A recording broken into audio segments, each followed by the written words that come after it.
नमस्कार, मैं हूं आपके साथ गौरव राजेंद्र। बुलेटिन की शुरुआत करते हैं। खबर लखनऊ से है, जहां लोक भवन में मुख्यमंत्री योगी आदित्यनाथ ने कैबिनेट की बैठक की।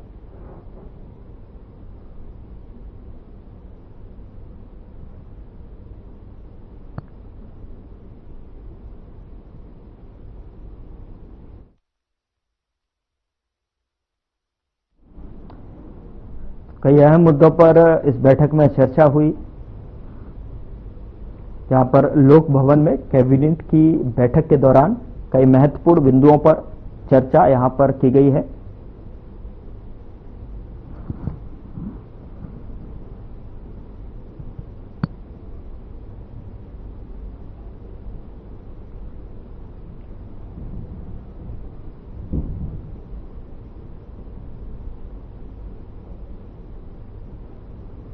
मंत्रिपरिषद की बैठक के बाद कैबिनेट निर्णयों की जानकारी देने के लिए प्रेस वार्ता का आयोजन किया गया, जिसमें बैठक में लिए गए निर्णयों की जानकारी दी। आज की प्रेस वार्ता में हम आप सभी लोगों का स्वागत करते हैं। आज मंत्रिपरिषद के समक्ष कुल 11 विषय प्रस्तुत हुए और 11 पर मंत्रिपरिषद की सहमति मिल गई। 3-4 विषयों पर हम आपसे बात करेंगे विशेष रूप से। एक विषय खास तौर से हम आज नया विषय आया है, जिसके लिए मैंने विशेष रूप से अपने प्रमुख सचिव चिकित्सा शिक्षा को बुलाया। उत्तर प्रदेश वैश्विक क्षमता केंद्र नीति। नहीं, हाँ, ये बात सही है। औद्योगिक उत्तर प्रदेश स्टेट कैरेज बस अड्डा contract carriage all India tourist bus park स्थापना एवं विनियमन नीति 2025 की मंत्रिपरिषद ने आज सहमति दे दी। ये हम सब जानते हैं कि लगातार जो उत्तर प्रदेश में हमारी कनेक्टिविटी बढ़ी, इंफ्रास्ट्रक्चर बढ़ा, तो उसके साथ साथ बसों की संख्या बहुत ज्यादा बढ़ गई और बसें जहां तहां खड़ी होती हैं। यहां तक कि जो यूपीएसआरटीसी की बसें हैं और जो हमारे पुराने बस अड्डे बने हुए हैं, उनमें भी इतनी जगह है कि उसके बाहर भी बसें खड़ी हो जाती हैं। तो आवश्यकता को देखते हुए आज परिवहन विभाग की ओर से ये विशेष नीति प्रख्यापित की गई है, जिसमें विशेष रूप से प्राइवेट पार्टिसिपेशन के माध्यम से ये व्यवस्था की जा रही है कि 2 एकड़ जमीन पर प्राइवेट बस एक स्टैंडिंग बस अड्डे की व्यवस्था की जाए ताकि गाड़ियां उसमें खड़ी हो सकें, क्योंकि कहीं न कहीं गाड़ियों को खड़े करने के स्थान होता है और रात में दिन में कहीं न कहीं बस खड़ी हो जाती हैं, तो उससे दुर्घटना की संभावना भी बढ़ती है और परेशानी भी। इसलिए प्राइवेट पार्टिसिपेशन को शामिल करके इस नीति को आज प्रख्यापित किया गया है। मंत्रिपरिषद ने इसमें सहमति दी। इसके एक कमेटी बनी है जिले स्तर पर, जिस दिन से इसका शासनादेश प्रख्यापित होगा उसी दिन से लागू होगी। इसमें समिति में जिलाधिकारी, वरिष्ठ पुलिस अधीक्षक, नगर आयुक्त या नगर निगम के सचिव, विकास प्राधिकरण, अधिशासी अधिकारी, नगर पालिका परिषद के या नगर पंचायत के सचिव, संबंधित तहसील के उप जिलाधिकारी, संबंधित सर्किल के पुलिस क्षेत्राधिकारी, सहायक संभागीय परिवहन अधिकारी, प्रवर्तन सहायक क्षेत्रीय प्रबंधक परिवहन निगम, अधिशासी अभियंता लोक निर्माण विभाग, अध्यक्ष नियामक प्राधिकारी, जिलाधिकारी के द्वारा नामित कोई विशेषज्ञ। इस प्रकार से 9 सदस्यीय कमेटी ये इसके सामने एक प्रार्थना पत्र दिया जाएगा और इस प्रकार की व्यवस्था, ताकि वाहनों को, इस प्रकार की बसों को खड़े करने में असुविधा न हो। जी जी, वो निगोशिएबल है। 5 किलोमीटर की दूरी से ज्यादा नहीं होनी चाहिए और 7 किलोमीटर जहां बस जाए उसकी चौड़ाई होनी चाहिए। और 2 एकड़ जमीन। ये कुछ बातें हैं प्रिलिमिनरी, उसके बारे में हमने आपको जानकारी दी और ये जिस दिन से इसका शासनादेश प्रख्यापित होगा उसी दिन से ही लागू होगा। ये मंत्रिपरिषद के समक्ष एक पहला विषय आज आया था। दूसरा विषय जिसके लिए हमने आपको खासतौर से आज बुलाया है कि उत्तर प्रदेश वैश्विक क्षमता केंद्र नीति, ये भी अपने आप में बहुत इनोवेटिव है। इसके बारे में मैं अनुरोध करूंगा अपने प्रमुख सचिव श्री आलोक कुमार जी द्वितीय आलोक कुमार द्वितीय वर्तमान में आप औद्योगिक विकास देख रहे हैं, इनसे अनुरोध करेंगे कि वो भी विशेष रूप से जानकारी दे दें। एक मिनट पहले माननीय मंत्री जी से अनुरोध करेंगे कि 2 विषय आपके हैं। एक नगर निगम का है जिसमें इसी प्रकार का एक व्यवस्था नगर निगमों में भी की जा रही है, उसमें भी पार्किंग की व्यवस्था की जा रही है नगर निगम का। और दूसरा एक पावर का है कि हमने जो पावर परचेज करने की व्यवस्था की है लगभग 1600 मेगावाट की, जिसमें से व्यवहारिक रूप से हमको 1500 मेगावाट मिलेगी। 2 विषय माननीय मंत्री जी देंगे और उसके बाद एक विषय और एक विषय हम दें कि ट्रांसफर पॉलिसी इस वर्ष 25-26 की आज मंत्रिपरिषद ने अनुमोदित कर दी। इसमें सामान्य रूप से वही सारे प्रोविजंस हैं जो पिछली बार दिए गए थे, जिसमें खास तौर से एस्पिरेशनल डिस्ट्रिक्ट और एस्पिरेशनल ब्लॉक्स में किसी भी प्रकार से वहां पर कोई खाली न रहे, उसकी व्यवस्था जरूर करनी है। और 1 महीने तक ट्रांसफर पॉलिसी एप्लीकेबल रहेगी, 15 मई से प्रारंभ होकर 15 जून तक। मैं आदरणीय श्री ए.के. शर्मा साहब से अनुरोध करेंगे कि अपने 2 विषयों पर। 11वां यह है कि अभी तक राज्य कर को हम कॉमर्शियल विभाग मानते थे, लेकिन आज मंत्रिपरिषद के समक्ष जो प्रस्ताव आया है उसमें सेवारत विभाग भी शामिल हो गया। विशेष रूप से क्योंकि कार्यालयों के लिए जमीन खरीदना होती है, तो जमीन बजाय इसके कॉमर्शियल विभाग के लिए जमीन खरीदना पड़ती थी। अब सेवारत विभाग आ गया, तो इसलिए हम शासन के दूसरे जहां जहां जमीन हमको मिल सकती है निःशुल्क वो हम ले सकते हैं। आप सभी का बहुत बहुत धन्यवाद। जैसा कि आप जानते हैं, उत्तर प्रदेश प्रगति के पथ पर जा रहा है और स्वाभाविक है कि हमारी ऊर्जा की जो मांग है, ऊर्जा की जो खपत है, वो दिन प्रतिदिन बढ़ती जा रही है। पिछले वर्ष आपने देखा कि 30,000 मेगावाट की पीक डिमांड हम लोग क्रॉस कर गए थे और इस बार भी अगर वही ट्रेंड रहा तो इस बार भी कुछ वैसा ही होगा।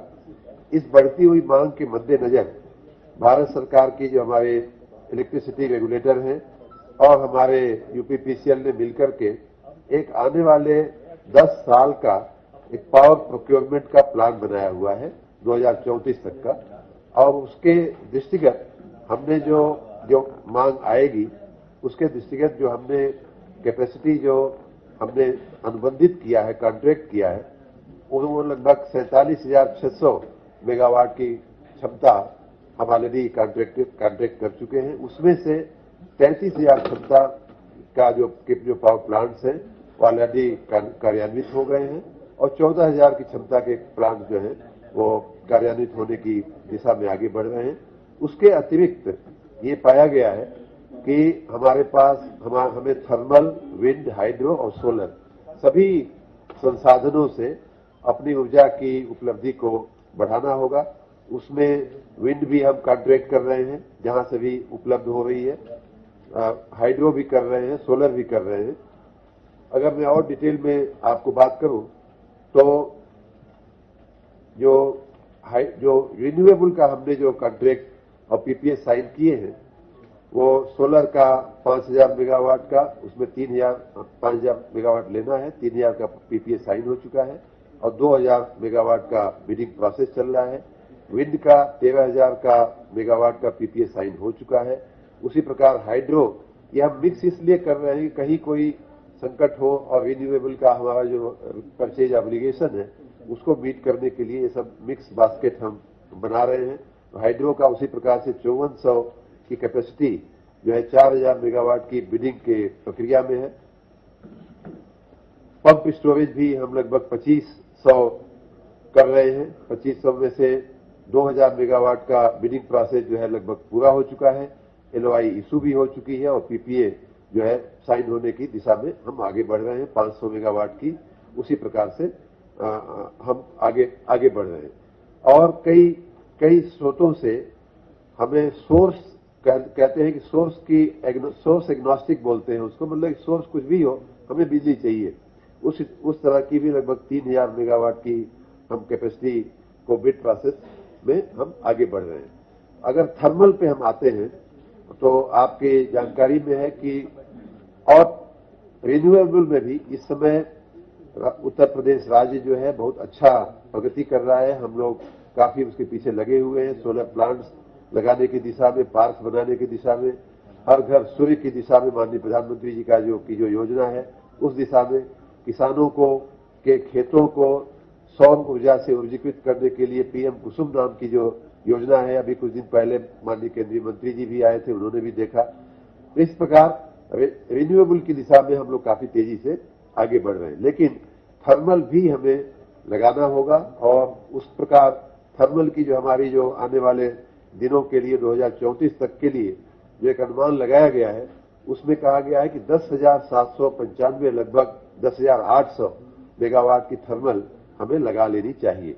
उस दिशा में हमने पिछले दिनों माननीय मुख्यमंत्री श्री योगी आदित्यनाथ जी के नेतृत्व में कई पावर प्लांट्स को हमने ऊर्जीकृत भी किया है, कार्यान्वित भी किया है, जिसमें मेजा 600 मेगावाट का, टांडा 660 मेगावाट का, हरदुआगंज 660 मेगावाट का, ओबरा सी 660 मेगावाट का, जवाहरपुर यूनिट 1 660 मेगावाट की, घाटमपुर यूनिट 1 660 मेगावाट की और खुर्जा 660 मेगावाट की। आने वाले दिनों में हमारे और भी कुछ पावर प्लांट्स जो हैं वो बनकर के तैयार और कमीशनिंग के दिशा में आगे बढ़ रहे हैं और कमीशन हो रहे हैं, जिनमें जवाहरपुर थर्मल की यूनिट 2, ओबरा सी की यूनिट 2, घाटमपुर की यूनिट 2 और 3, पडकी की 660 मेगावाट की और खुर्जा।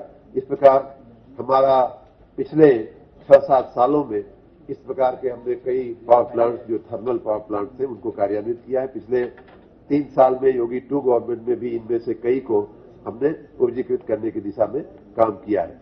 उसी के साथ नए पावर प्लांट्स बनाने के लिए और उनसे ऊर्जा प्राप्त करने की दिशा में भी हमने काफी काम किया है। आपको अगर याद हो तो ग्लोबल इन्वेस्टर समिट के समय NTPC के साथ हमने 3 अनुबंध किए थे और उसमें ओबरा डी में 1600 मेगावाट का पावर प्लांट बनाने के लिए हमने NTPC के साथ करार किया।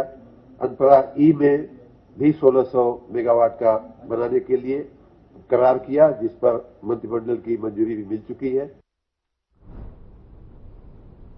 गृह मंत्रालय ने सभी राज्यों को 7 मई को मॉक ड्रिल आयोजित करने का निर्देश दिया है, ताकि जो है आपको बता दें कि किसी भी परिस्थिति को लेकर नागरिक के लिए सुरक्षा तंत्र की तैयारियां और प्रभावशाली सुनिश्चित की जा सके। ड्रिल के प्रमुख घटकों में हवाई हमले की चेतावनी देने वाले सायरन को सक्रिय करना और शत्रुतापूर्ण हमलों के दौरान नागरिकों को और छात्रों को आत्मरक्षा का प्रशिक्षण देना और क्रैश बैकआउट उपायों को लागू करना, महत्वपूर्ण बुनियादी ढांचे का प्रारंभिक छालावरण शुरू करना और निकासी योजना को अद्यतन और पूर्वाभ्यास करना शामिल है।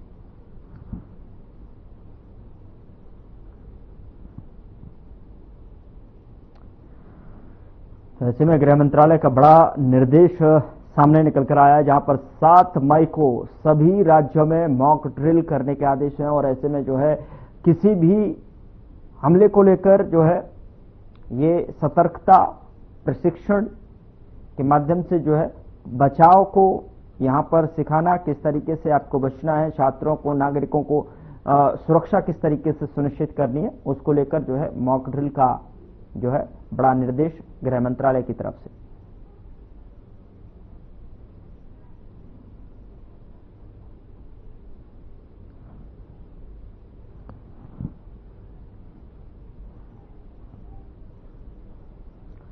गृह मंत्रालय का बड़ा निर्देश सामने आया है, जहां पर 7 मई को सभी राज्यों में मॉक ड्रिल के लिए आदेश जारी किया गया है।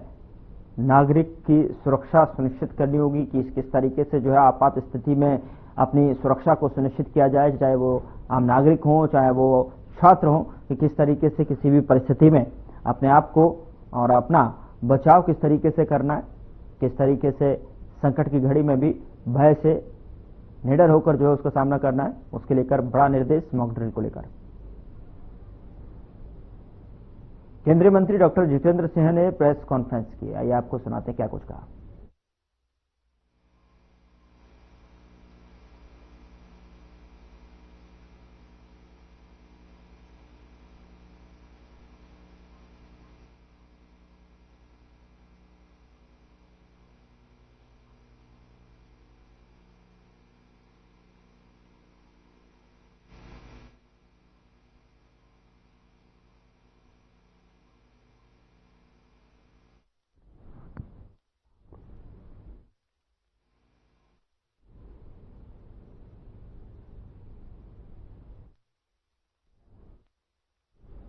तो केंद्रीय मंत्री ने जो है प्रेस कॉन्फ्रेंस की कि किस तरीके से जो है डॉक्टर जितेंद्र सिंह ने ये प्रेस कॉन्फ्रेंस का आयोजन किया गया, जहां पर तमाम सारी विशेष महत्वपूर्ण मुद्दों को लेकर जो है प्रेस के सामने यहां पर वार्तालाप में उन्होंने जानकारी साझा की है। और आपको ये बताते हैं कि एक बार फिर से सुनाते हैं कि डॉक्टर जितेंद्र सिंह ने अपनी प्रेस वार्ता के दौरान क्या कुछ कहा।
मंत्री की ये प्रेस वार्ता, जहां पर नई दिल्ली से ये प्रेस वार्ता की गई है, जहां पर मीडिया से रूबरू होते हुए कई महत्वपूर्ण बिंदुओं को लेकर यहां नई दिल्ली से जानकारियां साझा की गई हैं। इसको लेकर नई दिल्ली से डॉक्टर जितेंद्र सिंह ने मीडिया के सामने आए और उन्होंने कई विषयों पर स्पष्टीकरण के साथ में बातचीत की और वहां मौजूद सभी पत्रकारों से जो महत्वपूर्ण सवाल थे उनके भी जवाब देते हुए नजर आए।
नई दिल्ली से ये प्रेस वार्ता की गई जिसमें कि केंद्रीय मंत्री ने महत्वपूर्ण बिंदुओं पर जानकारी प्रेस के सामने साझा की है।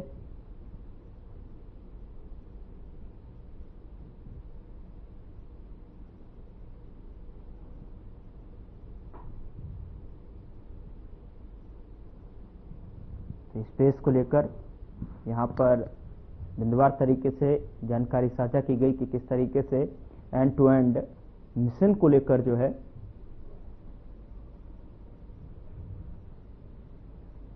End to and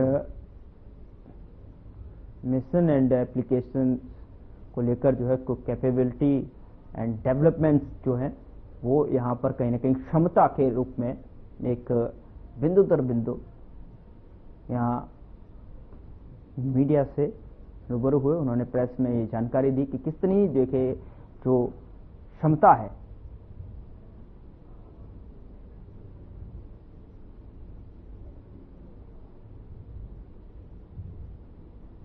doctor Jitendra Singh ये जानकारी देते हुए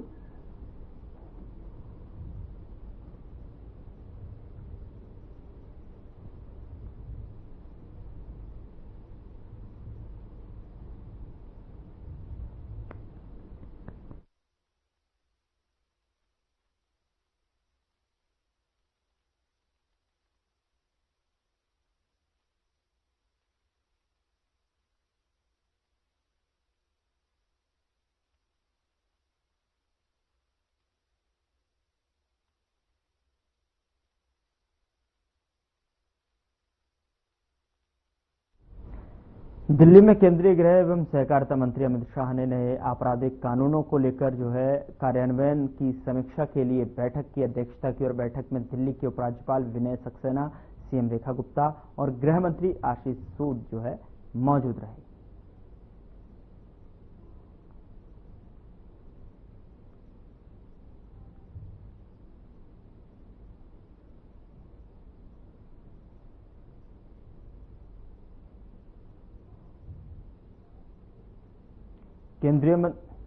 केंद्रीय मंत्री भूपेंद्र यादव ने वीरेंद्र सचदेवा की मौजूदगी में वक्फ बोर्ड के बारे में मुस्लिम समुदाय के बीच गलत सूचना फैलाने के विपक्ष के प्रयास को उजागर किया। उन्होंने कहा कि वक्फ बोर्ड कानून भारत की प्रगतिशील यात्रा में एक महत्वपूर्ण मील का पत्थर है, जिसे मोदी सरकार ने आम मुसलमानों के हित में तैयार किया है। वक्फ संपत्तियों पर अतिक्रमण और दुरुपयोग मुख्य रूप से उचित रखरखाव की कमी के कारण हो रहा है और आपको बता दें कि इसके साथ ही उन्होंने कहा कि कांग्रेस ने अभी तक ये स्पष्ट नहीं किया है कि वो वक्फ बोर्ड कानून का समर्थन करती है या फिर विरोध करती है।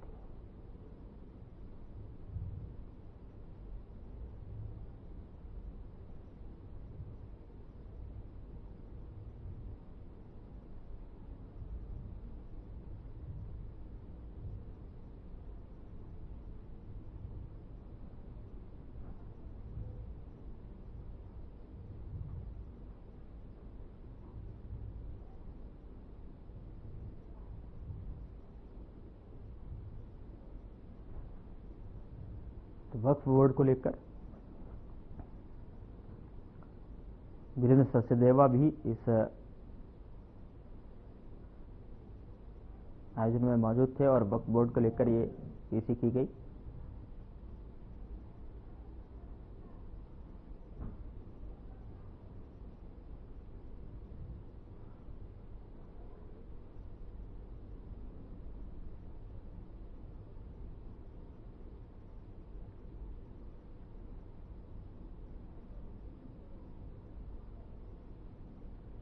वक्फ कानून को लेकर उन्होंने साफ तौर पर कांग्रेस को आड़े हाथ लेते हुए कांग्रेस पर हमला बोलते हुए कहा कि अभी तक जो है कांग्रेस ने ये स्पष्ट नहीं किया है कि कांग्रेस वक्फ बोर्ड का समर्थन करती है, वक्फ बोर्ड संशोधन विधेयक का जो है समर्थन करती है या फिर विरोध में।